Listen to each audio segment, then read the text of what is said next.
மகாராஷ்டிரால இப்போ 2, 3 நாளா பயங்கரமா மழை பெய்யுது அப்படி சொல்லி நியூஸ்ல பார்த்திருப்பீங்க. இங்க ரெட் அலர்ட் குடுத்திருக்காங்க.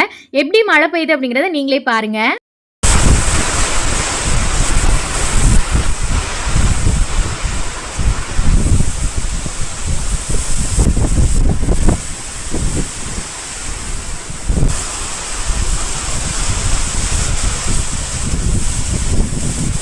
இவ்ளோ அதிகமா மழை பெய்யுதே, அப்ப ஸ்கூல்லாம் லீவ் விட்டுட்டாங்களா அப்படின்னா, நாள் இவ்ளோ அதிகமா மழை பெஞ்சுது. ஆனா அன்னைக்கு லீவ் விடல.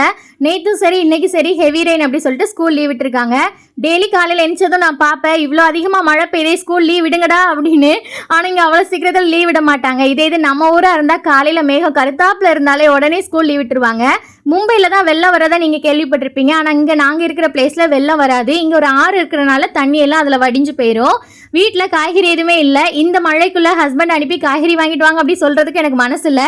அதனால் வீட்டில் இருக்கிறத வச்சு சமைப்போம் அப்படி சொல்லிட்டு லெமன் இருந்தது, அதை வச்சு லெமன் ரைஸ் பண்ணிவிட்டு ஒரே ஒரு உருளைக்கிழங்கு இருந்தது, அதை ஃப்ரை பண்ணியாச்சு. அது போக முட்டையை வேக வச்சும் கொண்டக்கடலையா வச்சும் ஹஸ்பண்டுக்கு இப்படி தான் லஞ்ச் பேக் பண்ணி கொடுத்து விட்டேன். இன்னைக்கு திருமண நாள் கொண்டாடுற கார்த்தி அண்ணா மலருக்கு இனிய திருமண நாள் நல்வாழ்த்துக்கள். பாய்.